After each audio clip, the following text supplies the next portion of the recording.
Raku es un orangután del tipo Pongo abeli que habita en la selva de Suak Balimbing de Sumatra, al norte de Indonesia. No se sabe exactamente qué edad tiene, pero se estima que nació en la década de los 80 durante el siglo pasado, o sea, más o menos tiene mi edad. Un poquito más joven, hay que decirlo.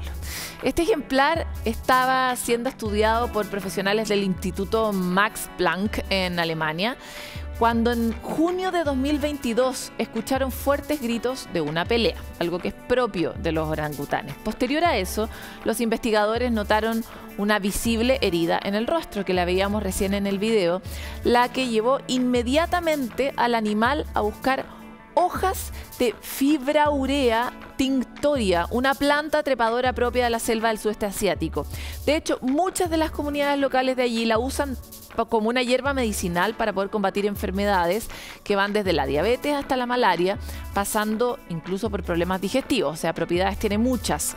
Lo singular de esto es que Raku buscó las hojas, las puso en su boca y creó un emplasto o una especie de masita con estas hojas de Fibraurea tinctoria y se la puso luego en la zona de la herida. En unos días, la úlcera en su rostro se cerró y en 2 meses apenas se apreciaba la cicatriz, curando la herida por completo. Esta es la primera evidencia registrada en un periodo de tiempo determinado que muestra cómo un orangután logra sanarse una herida con una planta medicinal. Las investigaciones tras este trabajo añaden que el espécimen no solo acudió oportunamente a la planta, sino que luego de aplicarse este emplasto, dormía más de lo habitual porque el sueño afecta positivamente a la cicatrización de las heridas, ya que durante el mismo tiempo aumenta la liberación de la hormona del crecimiento, la síntesis de proteínas y la división celular. El trabajo fue publicado en la revista científica Scientific Reports y da la vuelta al mundo sobre este comportamiento que necesitamos conocer, que nos permite aprender de otros animales y cómo ellos también tienen una relación con su entorno, con su propia vida y biología y con la naturaleza y la utilizan de manera instrumental, en este caso, para sanarse. Algo que antes creíamos que hacíamos solo nosotros.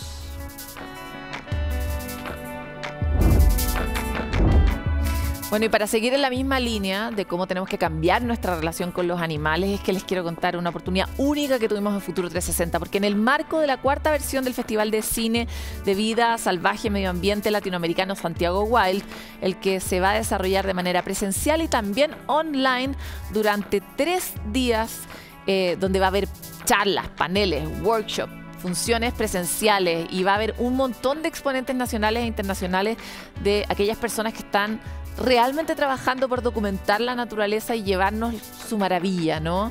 La maravilla de la vida salvaje. En este marco es que Futuro 360 pudo tener una conversación exclusiva con la ganadora del Oscar, Pippa Eldridge.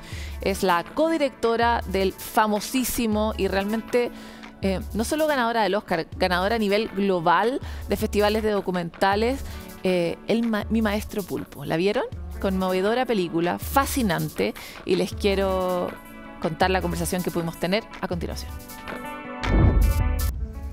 Gracias, Pipa, por estar con nosotros en Futuro 360. Estamos realmente honrados de poder tenerte aquí. Me gustaría empezar con quizás una pregunta un poco obvia, pero ¿por qué pulpos?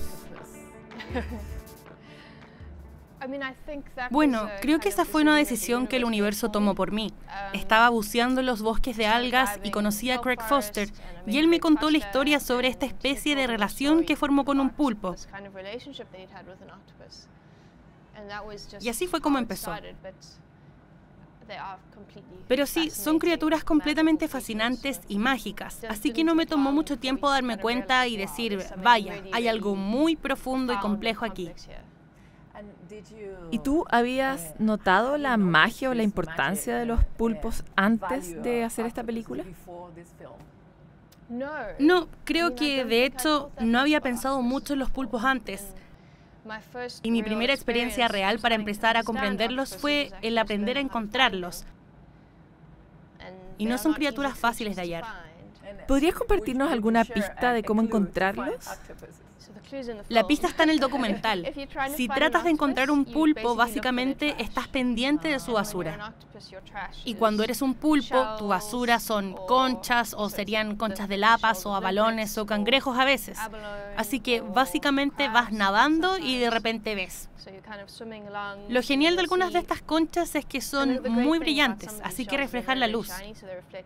Y luego puedes descender, tomarlas y podrás ver fácilmente si las mató un pulpo o no. Hermoso, o sea, los pulpos se parecen mucho a los humanos. También a nosotros se nos reconoce por el rastro de nuestra basura. Sí, es cierto. Es un pecado común.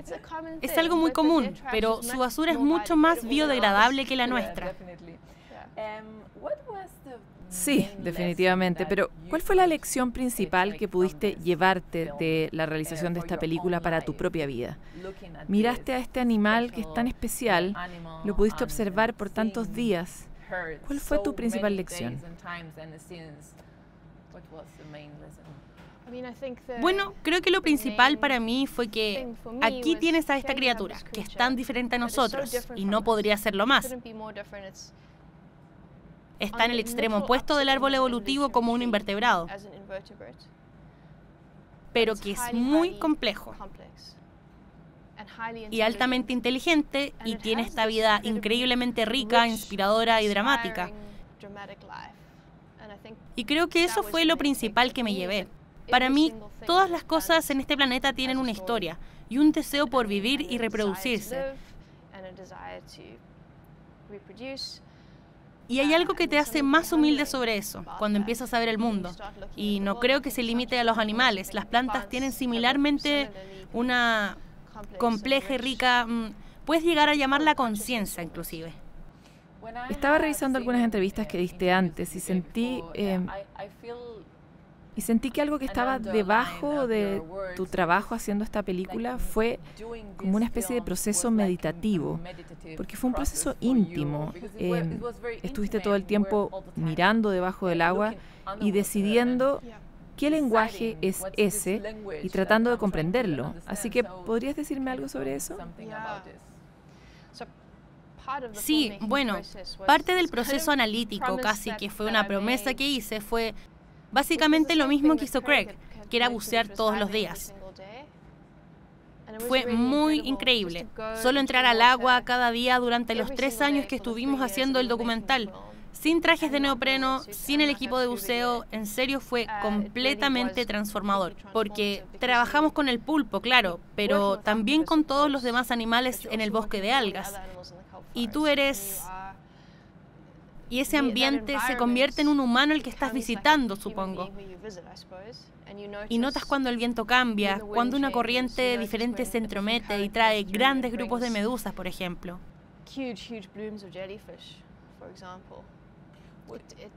¿Es mejor estar sin equipo, estar como más desnudo bajo el agua? ¿Es mejor para poder tener una conexión con los animales? Bueno, yo lo encontré mucho más liberador. Fue muy desafiante, debo admitir. Fue bastante interesante. Cuando tengo esa motivación de tener que salir y grabar, puedo mantenerme ahí afuera por más de 1 hora. A veces 1 hora y media, en aguas de 11 grados. Y suena de locos, sí, ya no puedo hacerlo, porque ya no tengo la misma motivación para hacerlo. Pero, y quizás ya sepas esto, estoy muy segura de que lo has estudiado, pero el efecto que el agua fría tiene en tu cerebro es de verdad muy increíble. Lo que le hace a tus funciones cognitivas, a tu bienestar emocional, tiene un impacto sorprendente en tu sistema nervioso. Te vuelves más sabio al final. Te vuelves más sabio y te relajas. Te da perspectiva. Te da perspectiva, pero también en realidad balancea tu sistema nervioso. Así que si tienes si batallas con la ansiedad, por ejemplo, creo que el agua fría también es muy buena para el sistema nervioso, altamente efectiva. Porque para hacerle frente a ese frío, te centras completamente en el presente. Así que pasar 20 minutos al día en ese estado fue, sí, totalmente transformador y maravilloso. Hay algo que es casi como una enfermedad en esta época y es que nosotros definitivamente cortamos estas relaciones con la naturaleza, que usualmente tenemos o la tuvimos en un pasado reciente. ¿Cómo crees que este tipo de experiencias nos podría ayudar? O sea, creo que solo puedo hablar de las experiencias que yo he tenido y creo que tendemos a generalizar. Estoy por perder mi micrófono, lo lamento.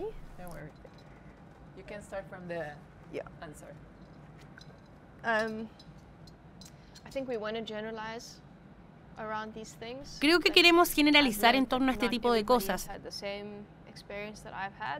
pero he aprendido que no todos han tenido la misma experiencia que yo tuve. Pero cuando piensas en ello, de forma objetiva, es un poco extraño que los humanos se hayan desconectado de la naturaleza, porque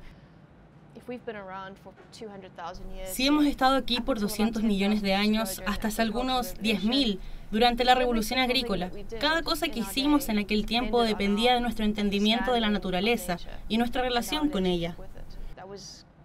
Esa era nuestra supervivencia, dependía totalmente de que entendiéramos el mundo natural. Y eso es algo que cambió en nuestra historia reciente.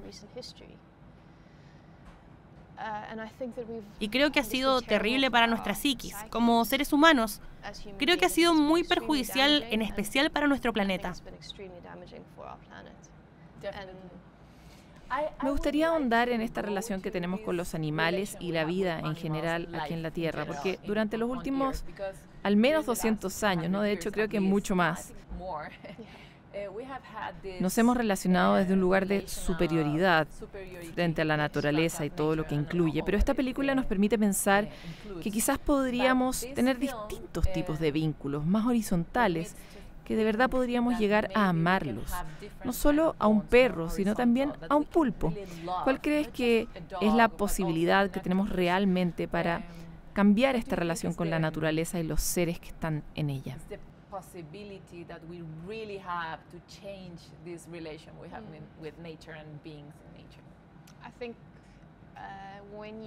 Creo que cuando empiezas a ver no solo a los animales, sino a la naturaleza en general, cuando dejas de intentar entenderla desde una perspectiva puramente humana y tú... Creo que la jerarquía que hemos creado es muy arrogante y ha sido muy destructiva. Y pienso que cuando te metes a fondo en el mundo natural, desde una perspectiva más humilde y abres tu mente y corazón para decir, bueno, solo voy a mostrarme curioso con todo esto y veré qué puedo aprender. ¿Es la curiosidad algo exclusivamente humana? Definitivamente no. Una de mis cosas favoritas de los pulpos, si de verdad quieres ir a lo básico, que significa el estar en la mente de uno, sus vidas enteras están construidas en esta tensión entre la curiosidad y el temor. Así que ellos... Se parecen otra vez a nosotros. Así es, son muy parecidos a nosotros. Deberían estar dentro de una concha, ¿sabes? Los pulpos son caracoles que han perdido sus conchas y la dejaron ir para que pudieran desarrollar estos cerebros enormes que tienen y contener toda esa grandiosa curiosidad. Y como resultado tuvieron que inventar estas formas increíblemente inteligentes para poder sobrevivir. Hay algo que aparece como muy importante en la película y es que este pulpo es una hembra. Sí. ¿Crees que si este pulpo hubiera sido un macho, el film hubiera sido distinto? Me alegra que fuera hembra, porque me encantó que pudiéramos explorar algunas de estas temáticas más femeninas. Y me han hecho esta pregunta muchas veces. Creo que hay una fuerte temática masculina a lo largo del documental. Si miras la relación entre Craig y su hijo Tom, e incluso esta falta de propósito que tenía, creo que era un tópico bastante masculino. Así que fue genial el ser capaz de explorar lo femenino y también el tener a Craig, observando los aspectos femeninos del pulpo y descifrar qué fue lo que le inspiró de eso. Y creo que hay algo para aprender de este animal increíble que vive esta vida salvaje y fascinante, en donde aprendió tanto.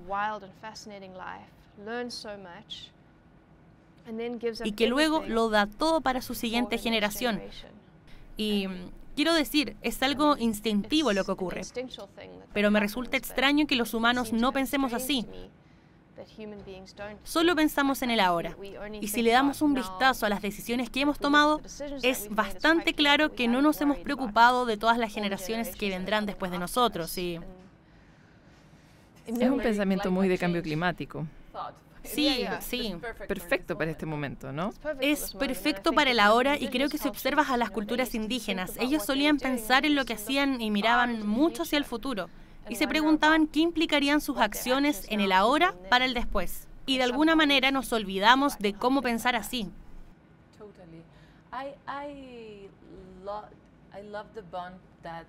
Claro, yo amé el vínculo que este pulpo tuvo con este hombre y era casi como un amor de pareja, un momento de enamoramiento, ¿no?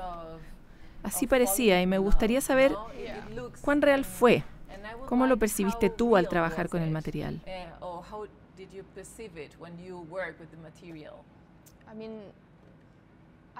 O sea, obviamente trabajé con Craig y con todas estas tomas increíbles. Y oía cómo él hablaba del animal. Y creo que sí, era amor, por supuesto no del tipo romántico, pero sí creo que fue esa clase de sentimiento de total inmersión, que es parte del enamorarse, cuando estás tan fascinado por algo y te entregas por completo a ello. Y él, bueno, la misión de Craig en la vida y que sigue creciendo es reconectarse con la naturaleza a un nivel más profundo. Y la ventana al mundo natural que ese pulpo le dio fue muy poderosa para él. Y sí, había una gran cantidad de amor desde la perspectiva de él. Desde el punto de vista del pulpo, no lo sé. No, pero uno puede sentirlo de alguna manera. Sí, ella lo reconocía a él, claro. A ver si pudieras hacerle una recomendación a alguien que está muy alejado de la naturaleza. ¿Cómo puedes sugerirle conectar a ese nivel y llegar a sentir algo especial por otra forma de vida? Porque puede ocurrir con otros animales también. Podemos verlo en distintos casos. ¿Qué necesitamos para conectar con los animales?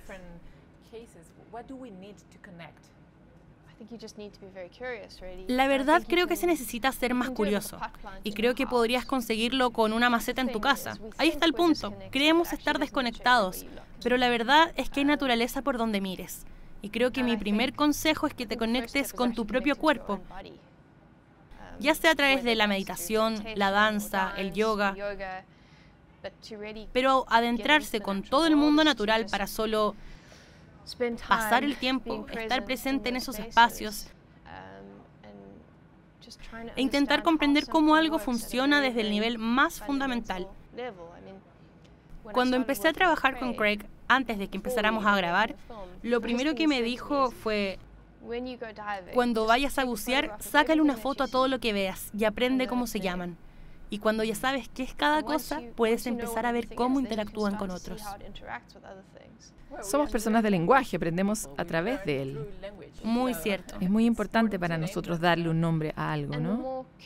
Y mientras más curioso seas con la naturaleza y mientras más te enfoques en animales o preguntas específicas, siempre se ha sentido para mí como si empezara a suceder esta cosa mágica donde las respuestas emergen solas. Y no puedes explicar el por qué, pero sí, así lo parece.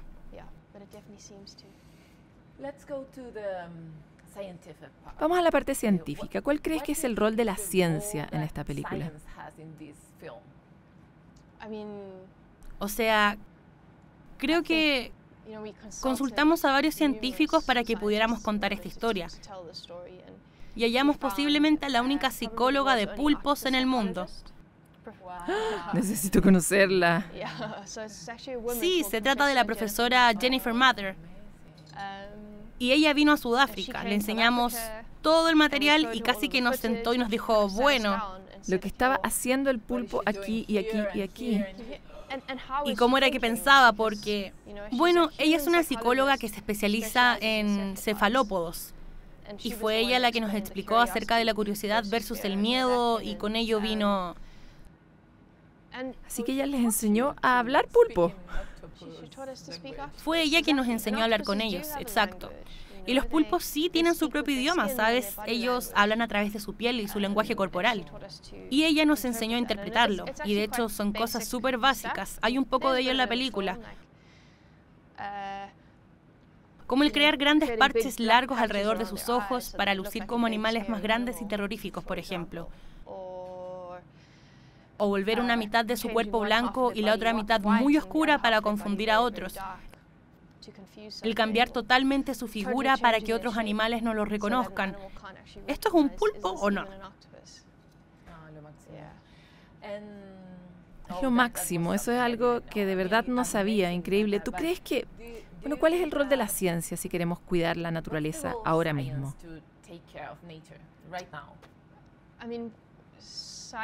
La ciencia es nuestra única esperanza, ¿sabes? Y creo que por mucho tiempo los científicos han sabido qué está pasando. Y creo que eso es lo más frustrante de esta situación. Harta gente ha hablado del cambio climático y la pérdida de la biodiversidad durante mucho tiempo. Pero, de alguna manera, ¿el mensaje no se ha transmitido bien? Yo creo que cuando trabajas en este mundo de la ciencia y la naturaleza, casi que estás dentro de una pequeña burbuja y terminas desconectándote de aquello que la persona común sabe, supongo. Cosas como el hecho que la biodiversidad es, en teoría, el sistema inmune de nuestro planeta. Son todas estas millones de especies con las que compartimos nuestro mundo las que nos mantienen sanos y salvos. Y el hecho de que esto no sea algo que todas las personas tienen presente es muy preocupante. Una de mis citas favoritas, que viene de un brillante conservacionista estadounidense llamado Peter Cartwright, le pregunté, ¿cuál es la relación entre la ciencia y el contar historias en el mundo en el que estamos ahora? Y él dijo, bueno, la ciencia nos dice qué hacer, pero las historias nos hacen querer actuar. Es interesante porque tú saltas esa frontera. Perfectamente podrías hacer un documental sobre cuán sorprendentes son los pulpos, y punto. Pero eligieron pasar por esto y decidieron contar una historia de amor, la evolución, las relaciones. ¿Cuál crees que es el rol de este tipo de historias en el momento actual del planeta, ya sea cuidando la biodiversidad o para luchar contra el cambio climático? Creo que sabemos que estamos en un punto muy peligroso y sabemos que el hecho de que la naturaleza continuará, pero es nuestra especie la que está en un riesgo terrible y muchas de las demás especies con las que compartimos nuestro mundo desaparecerán también.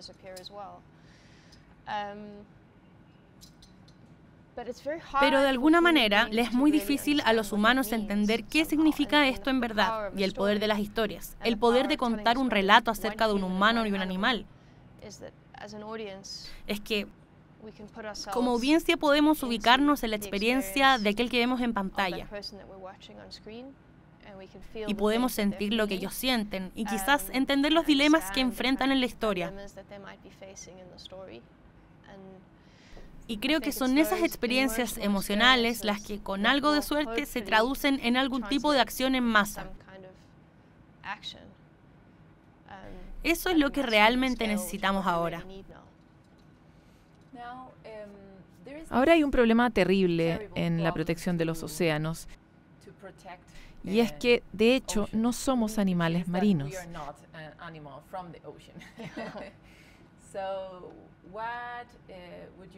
Tú también trabajas con ONGs que protegen las áreas marinas. Así que, ¿qué opinas? ¿Cuál crees que es el siguiente paso para proteger seriamente estos lugares que no conocemos? Nunca nos sumergimos en el agua y se trata de nuestro futuro, ¿no? Tenemos un gran problema. Sí, bueno, yo trabajo con una organización llamada Proyecto Sea Change y son muchos los problemas que nuestros océanos enfrentan. Pero creo que lo primero que hay que entender es que cada segunda respiración que damos viene del oxígeno que generan los océanos. Estamos hablando de un punto crítico para empezar. Y aún no entendemos por completo cómo es que el cambio climático afectará a nuestros océanos. Estamos recién empezando a aprender cómo afecta a los tiburones, por ejemplo, cómo afecta su habilidad para respirar. Creo que incluso está afectando sus dentículos dermales, que son los pequeños dientes en su piel. Lo mismo que la solidificación oceánica será un problema masivo que generará múltiples muertes. Estamos estudiando cosas como la minería en el fondo del mar, a las que patrocinan como una gran solución para el cambio climático, pero que en verdad aún comprendemos muy poco. Detuvimos una de esas aquí en Chile. Sí, uno de ellos era de aquí, un científico chileno, de hecho. Fue uno de sus mayores opositores.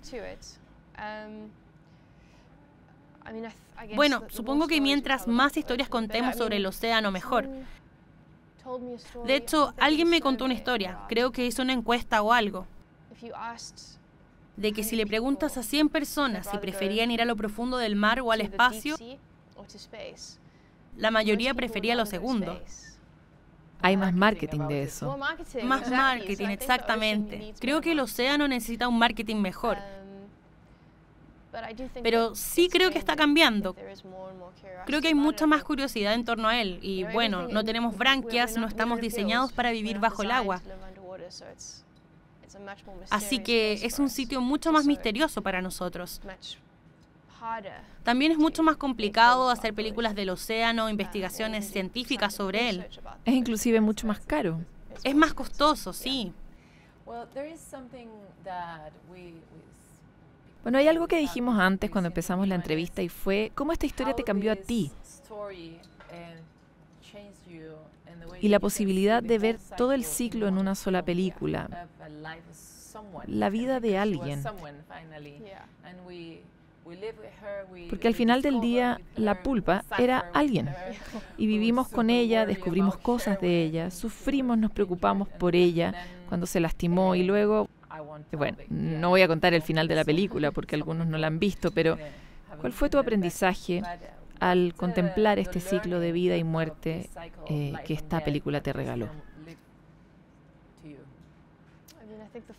O sea, creo que lo primero es que tuve la oportunidad de contar una historia donde pudimos abordar el ciclo de la vida completa de una criatura en 90 minutos.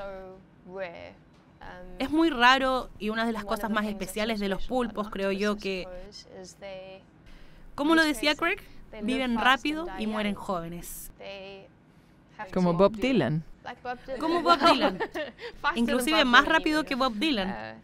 Tienen que aprender todo lo que deben saber para conseguir reproducirse, para estar en forma y ser lo suficientemente fuertes para llegar a ese punto de sus vidas. Y uno cree, el milagro absoluto del pulpo que puedes ver en Mi maestro el pulpo es que ella tuvo que sobrevivir como una de 400.000 huevos. Subir por la columna de agua como una pequeña cría. Atrapar las suficientes criaturas diminutas flotando mar adentro para crecer lo suficiente y regresar a los 3 meses. Enterrarse en su pequeño bolsillo de arena, seguir creciendo a partir de ahí. Evitar ser comida por tiburones u otros peces. Aprender lo justo para atrapar su alimento. Es una historia heroica. Es una historia heroica. Y ese pulpo fue la mayor genio entre los demás pulpos. Ella fue la Albert Einstein de su especie, porque las chances de crecer... Alberta Einstein. Alberta Einstein, sí. Las chances de pasar de ser esa minúscula larva, nacer y realizar todo el proceso para tener sus propias crías fue tan corto, de verdad, lo digo, es realmente milagroso. Y creo que mientras más observamos lo que es la vida y las chances de que incluso tú y yo, aquí sentadas en este momento, es totalmente alucinante y misterioso y bello. Y creo que si podemos seguir recordándonos entre nosotros eso mismo, creo que tendremos mucho más amor y cuidado. Actuaríamos diferente, ¿no? Al fin. Aunque bueno, también es algo muy esperanzador y tranquilizador para nosotros mismos, el saber cuán especiales son las criaturas con las que compartimos este mundo, pero también saber cuán especiales somos nosotros. Totalmente. Bueno, muchas gracias por esta charla, Pipa. Ha sido muy interesante. Hay que honrar a este pulpo que llegamos a amar a través de tu película. Muchas gracias por tu trabajo. Muchas gracias por invitarme y gracias por invitarme a Chile. Bueno, entonces la cita es entre el 14 y el 16 de mayo. Pipa en específico va a estar el 15 de mayo, así que no se lo pierdan porque toda la cobertura, como ustedes saben, nosotros desde CNN Chile hemos sido partner de distintos eventos con Ladera Sur y esta no va a ser la excepción. Así que les vamos a estar llevando los detalles, las charlas, las conversaciones más fascinantes a través de todas nuestras redes y de nuestros contenidos. Así que se encuentran con nosotros muy pronto entre el 14 y el 16 de mayo. Nosotros nos vamos a una breve pausa, pero ya volvemos con un fascinante Futuro 360, como es nuestra costumbre.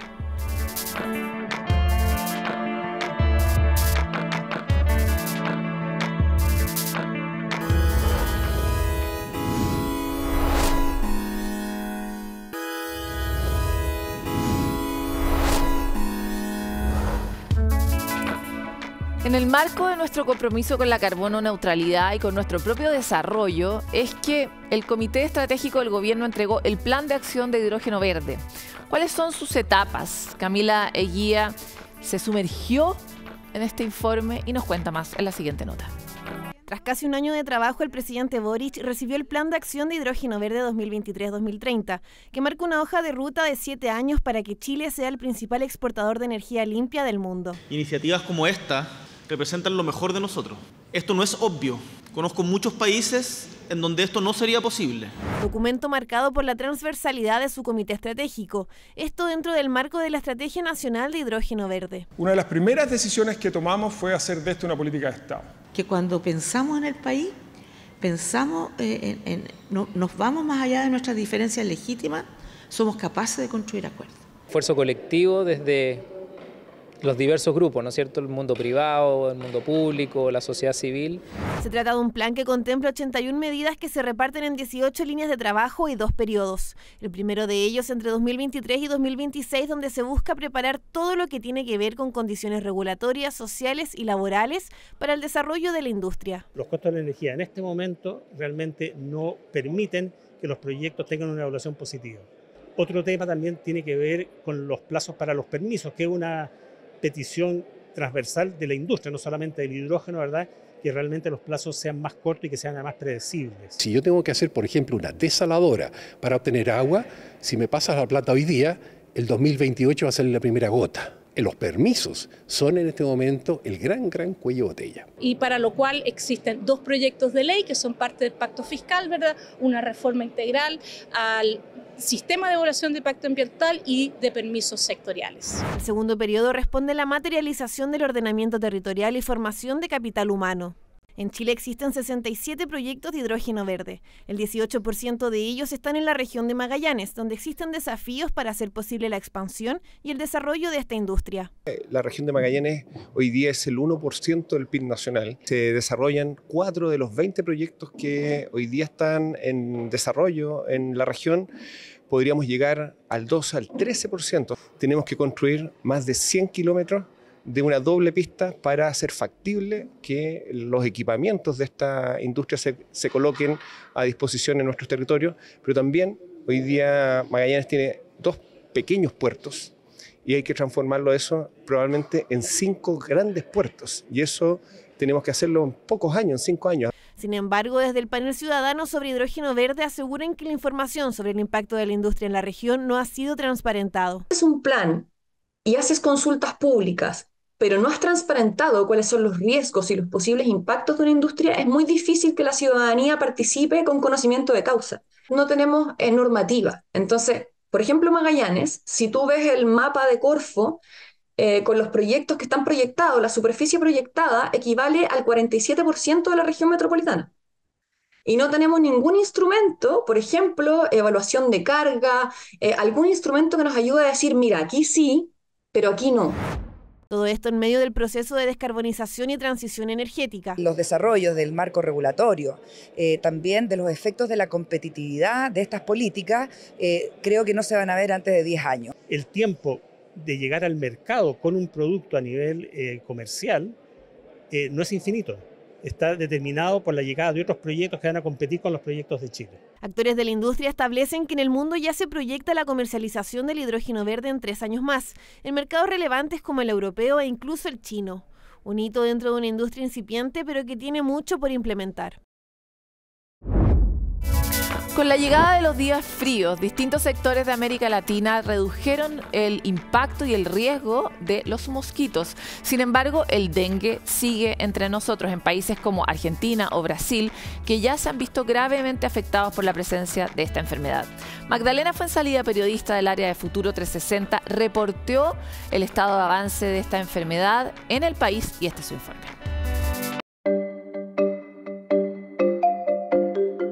Estamos acá en Buenos Aires, Argentina, y quisimos conocer cuál es la situación actual del dengue acá en este país. Argentina vive una crisis en salud.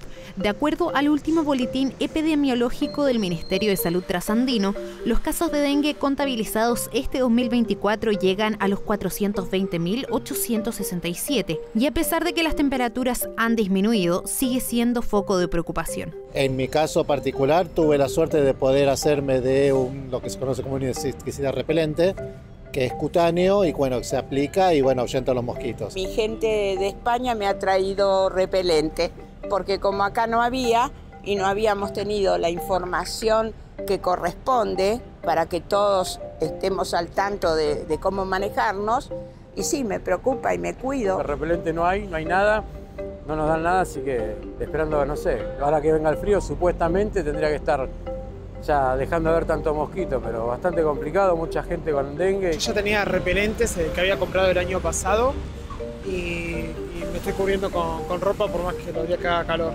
El principal responsable de la transmisión es la picadura del mosquito Aedes aegypti. Puede afectar a personas de todas las edades y en algunos casos llegar a ser mortal.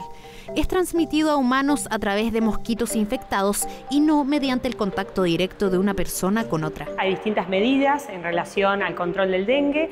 Lo más importante es el control del vector, del mosquito Aedes aegypti para nuestra región, y después hay otras medidas que se pueden implementar, como son la nueva vacunación, que en algunas regiones del país se implementó. Hay evaluaciones técnicas también para ver qué se espera para Argentina, y a nivel privado también está disponible la vacuna. La vacuna Qdenga es la única aprobada hasta el momento para combatir esta enfermedad en Argentina. El antígeno fue desarrollado por el laboratorio japonés Takeda y aprobada por la Administración Nacional de Medicamentos, Alimentos y Tecnología Médica de Argentina en abril del año pasado.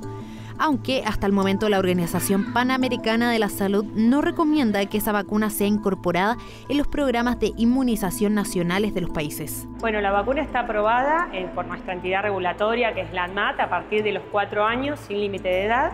Es una vacuna virus vivo, tiene algunas contraindicaciones, como son mujeres embarazadas, en periodo de lactancia, personas inmunocomprometidas o que estén tomando alguna medicación inmunosupresora.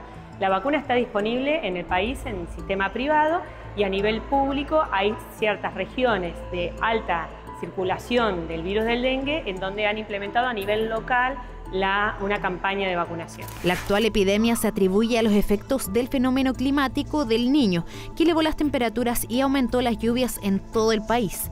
En tanto, Brasil ha registrado en lo que va del 2024 un récord de más de 4 millones de casos. La doctora Luana Araujo, médica infectóloga y directora de Seguridad e Innovaciones Sanitarias en el Centro para el Avance de Innovaciones en los Sistemas Sanitarios de Brasil, nos compartió sus impresiones de esta grave situación. En el 2024 ya tenemos el peor año de dengue de nuestra historia, sucediendo un año anterior, 2023, en donde ya fue el peor año de dengue de nuestra historia. Podríamos haber actuado de manera diferente para evitarlo. Este resultado era previsto, pero lamentablemente no actuamos de manera correcta ni asertiva. Y la previsión para este año es que probablemente superemos los 4 millones, llegando incluso a los 6 millones de casos. Y ahí, bueno, ¿cómo se combate? ¿Existe una vacuna? ¿Se está haciendo la vacunación? ¿Cuáles son los desafíos ahí para poder controlar el dengue?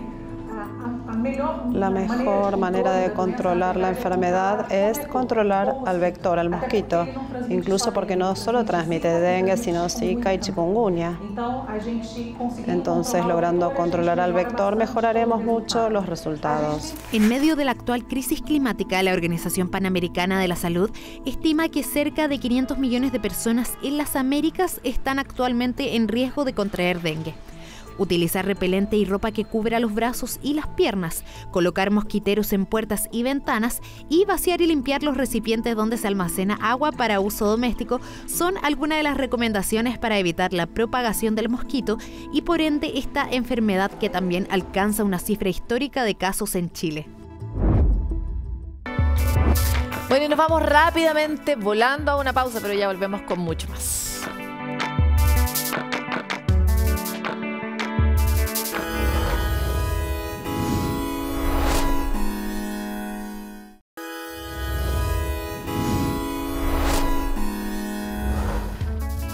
Bueno, y estamos de nuevo con la mayor experta en todos los bemoles que puede tener el sistema digestivo y lo que uno le echa, la alimentación. Macarena Morales, bienvenida otra vez a Futuro 360. ¿Cómo estás? Bien, ¿y tú? Bien, tengo una buena y una no tan buena. La buena la vamos a dejar para el final, para terminar siempre arriba el comentario, ¿cierto? Y poder contarles una joyita de una conversación importante que tuvimos, pero antes no podemos dejar pasar el mapa nutricional que compartió hace algunos días la Junaed. Nosotros tenemos el diagnóstico claro, sabemos que la obesidad es una enfermedad que va en crecimiento, pero cuando sacamos la radiografía de las niñas, los niños y a los adolescentes, nos tenemos que dar cuenta que la situación es preocupante. ¿Y por qué? Porque la obesidad es precursora de enfermedades que muchas veces estaban asociadas a mayor edad y ahora empieza a aparecer a edad más temprana, y por eso es que es tan importante también, por eso y muchas cosas más, atajar la temprana edad. Es una afección y que puede empezar a desarrollar de manera más temprana enfermedades como la diabetes tipo 2, el alto colesterol o la presión arterial alta, que además impacta a todo nuestro sistema de salud. Y por eso es importante esta radiografía que da a conocer la Junaed, es el mapa nutricional, preocupa por la malnutrición por exceso. Hay una baja en unos 2 o 3 puntos porcentuales en comparación con las mediciones anteriores. La explicación podría ser es que salimos de la pandemia, que volvimos a jugar un poco más que cuando estuvimos encerrados. Pero aún así sigue siendo muy alto. Pero sigue siendo preocupante. Quiero detenerme sobre 2 puntos de lo que dijiste. Primero, es como la malnutrición por exceso, como lo llamas tú también, es una precursora y una manera de adelantar estas enfermedades crónicas que habitualmente estaban más asociadas al paso del tiempo, ¿no? Entonces aparecen mucho antes, pero además son comorbilidades, o sea, muchas veces quien tiene hipertensión puede tener también algún tipo de diabetes o algún problema al corazón, porque son cosas que, como somos un sistema, nos afectan integralmente. Así que es una noticia que sigue siendo preocupante. Esta no es solo una pandemia de obesidad nacional, sino que es una pandemia global que nos hace tener foco en lo que comemos, por qué lo comemos, en qué momento lo comemos, algo que es lo que más obsesiona a Macarena Morales. Cierto que sí, pero mira, los datos me acompañan en esta obsesión. 3 de 5 alumnos en quinto básico hoy día tiene sobrepeso o también obesidad o también el mayor rango de la obesidad, y eso es bien preocupante en esta edad en quinto básico. Son algunas de las cifras que trae este mapa nutricional que se realiza desde el año 87. Y fíjense bien que desde esa fecha hasta la última medición que contabilizó el año 2023 se ha mostrado un aumento permanente de la obesidad de un 7,5%, por ejemplo, en los niños de primero básico. Maca, pero mira, mucha gente nos está viendo y se preocupa por esto, entonces 2 o 3 cosas muy concretas con las que uno puede ayudar a su hijo si es que identifica un elemento, un rasgo, una tendencia hacia la obesidad. Mira, súper fácil. En primer lugar, revisar el hábito familiar que tenemos en cuanto a la alimentación. Segundo, sacar de la mentalidad que comer saludable es más caro que comer de otra manera y evitar. Lo que más hay que evitar acá son los alimentos ultraprocesados, es decir, las bebidas azucaradas y toda esta gran comida que venden, lo comentábamos el otro día que le decimos, ¿cierto?, como productos comestibles que no tienen ningún aporte nutricional y que solo nos entregan un problema y que nos generan esta como ganas de comer insaciablemente. Ansiedad, como adicción a la comida chatarra. Básicamente hay que tratar de hacerle el corte porque hoy día está mucho más a mano que nunca. Y el segundo, muy cortito, volver a jugar. Sí, volver a jugar. A todos nos hace falta volver a jugar, también a los grandes. Y en eso es que le traigo una buena noticia. Dale. Una bonita entrevista que realizamos en Futuro 360 con la masa madre. Cuando estuvimos en la pandemia, muchos nos volcamos a hacer pan en nuestras casas y conectamos con la posibilidad de fermentarlo de forma natural. Y es que ahí se nos hizo tan popular la masa madre que de alguna manera al pan le hace que tenga mejores y mayores vitaminas. Es una técnica que podemos desarrollar fácilmente, no quiero ser spoiler de lo que vamos a ver, y pudimos conversar con un bibliotecario de masa madre, uno de los pocos del mundo. Una cosa muy importante, que espero no ser spoiler, es que la masa madre lo que tiene es una mayor cantidad de microorganismos que hacen un proceso. Y ya sabemos que los microorganismos, y más cantidad y mayor diversidad de microorganismos en nuestro estómago, genera un mejor resultado integral, incluso para nuestra salud mental. Exactamente, prebióticos y probióticos es lo que aporta, ¿cierto?, el pan que viene de la mano de la masa madre. Es una bonita actividad en familia, y hay una biblioteca en Bélgica donde preserva esta tradición de muchos lugares del mundo, y justamente con él tuvimos esta conversación.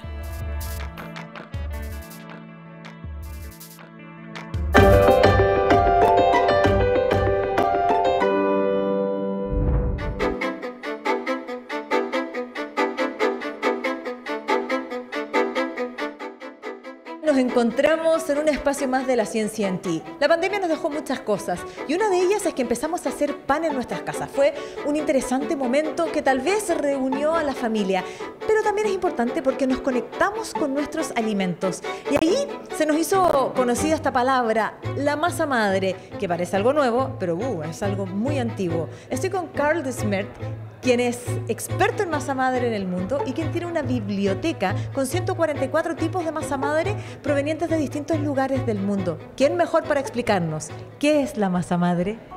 Masa madre es muy simple, es una mezcla de agua y harina, básicamente, y en cual durante los días cuando empezamos a mezclar agua y harina y lo dejamos por 24 horas, las bacterias lácticas y las levaduras que son presentes empiezan a desarrollarse, y si alimentamos esta mezcla con nueva harina y nueva agua, cada 24 horas, después de 7, 8, 10 días, tenemos una masa madre. Y si son organismos vivos y mucho estamos aprendiendo que nuestra microbiota se nutre de ellos, ¿cuál es el aporte de este tipo de pan versus estos panes industrializados muy alejados de nuestros alimentos reales?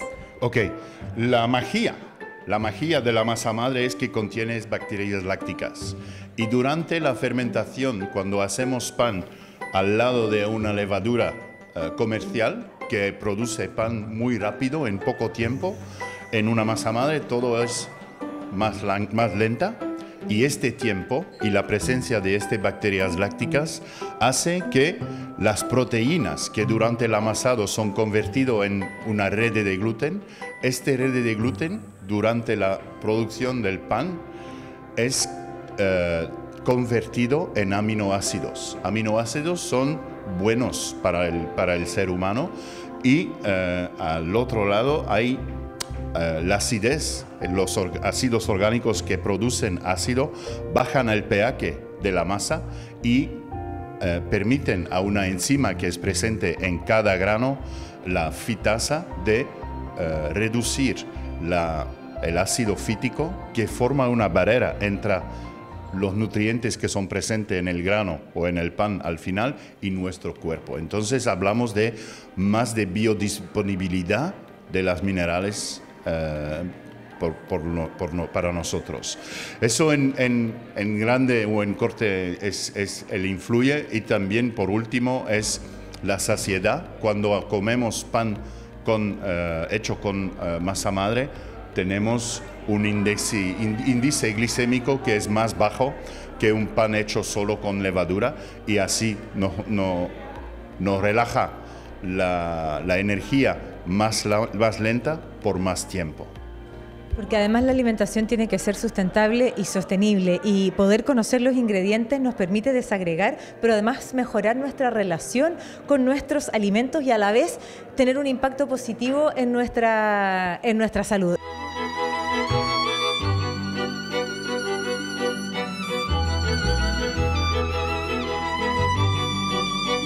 Desde a mediados del siglo XIX es que hay masa madre en la biblioteca de Carl, pero sabemos que esto es algo mucho más antiguo. Por lo tanto, la historia también nos cuenta del aporte de la masa madre. Este es otro dato más, como siempre cuando hablamos de salud, empoderarte y por supuesto preferir aquello que te vaya a nutrir. Un dato más de la ciencia en ti.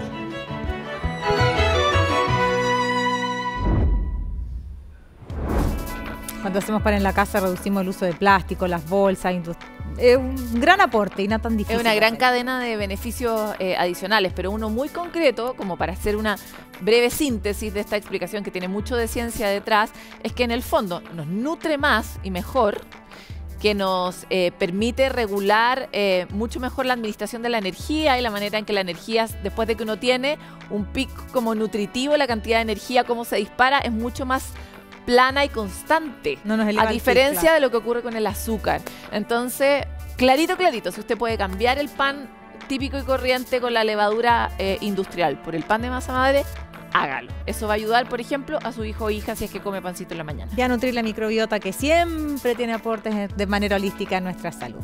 Estupendo. Maca, muchas gracias. A ti, que estén bien. Pucha, que le tenemos cariño a los microorganismos, ¿no? A medida que pasa el tiempo, más sabemos que todos esos microorganismos, los que están dentro de nosotros, los que están alrededor de nosotros, son los que sostienen la vida sobre la Tierra. Así que más que andar desinfectándolo todo, tenemos que ahora transitar hacia un espacio intermedio entre lo salubre y la coexistencia con estos otros tipos de vida que permiten que nuestra vida sea mejor, que tengamos menos enfermedades y que seamos más resilientes a los cambios. Así que, con la filosofía de una bacteria, los invito a seguir conectados con nosotros a través de todas nuestras redes. Las bacterias son muy colaborativas y vaya que conversen entre ellas.